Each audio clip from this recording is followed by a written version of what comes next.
So, taga saan pala kayo, te? Dito, saan ba yung Libertad yan? Ay, malapit lang. So, pumunta kayo dito para mag-apply ni Diwata. Nakausap niyo na sa kanina. Ang pangalan ng Oh. Ano sabi niya? Ano lang, nagbawas nga siya ng tao.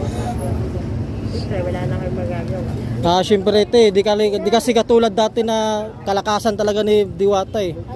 Nagbawas ngayon. So, anong feeling mo ngayon, te, na natanggihan ka ng Diwata natin na matanggap sa kanyang mahiwagang parisan dito? Nakita ko naman siya eh. At least masaya pa rin kasi marami naman tao. Gusto niyo pong Marami pa empleyado, maraming empleyado dito. naging customer. Sayang, gusto ko sana magsalita ng ano. Para sila.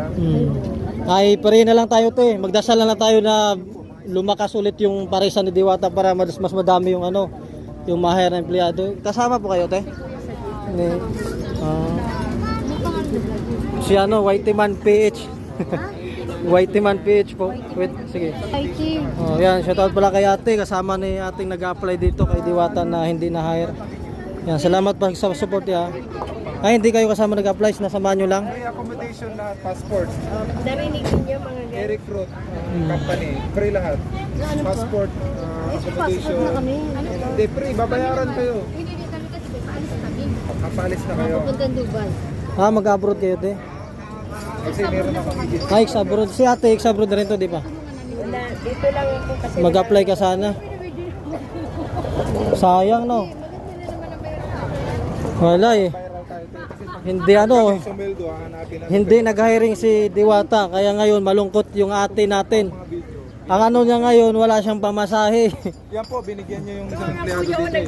nag-shoot pa naman ako ng web Binigyan po niya ng pera eh. Pabilisan lang. Baka may lima-lima tayo dyan. Okay lang, salamat. Bagambag na tayo. Ambag-ambag na tayo. Oh, Huwag na po. Wag na, te. Okay lang. 20-20 okay lang. 20-20. O, 20-20 20, wag na. Ganyan talaga mga Pinoy. Payaw-ayaw eh. Pero pag binigyan mo, tanggapin yan. Kasi napagbigay. Kahit ako, payaw-ayaw ako eh. Ito na tayo, 20. Kunin mo na, bigay ni Whitey Man yan. Yan, hindi guys. Pinapasaya lang natin syempre si ate kasi Ng pera kaya hindi siya na-hire ni idol natin Diwata. Dahil punuan pa ang kanyang parisan. Yan, binigyan siya. Idol, bigyan mo ba idol si ate? Yan, bibigay pa si idol oh. Yan, binigyan namin yung mga si ate. Naawa kami ni ate guys eh. Hindi to pakita ng tao guys kasi syempre naawa kami natin, hindi siya na-hire ni Diwata eh. Tapos sabi niya wala siyang pamasahe. Sige te, good luck po te, God bless. Sana makahanap ka ng trabaho mo. Yan, God bless. Ingat po kayo. Pwede na po kayo.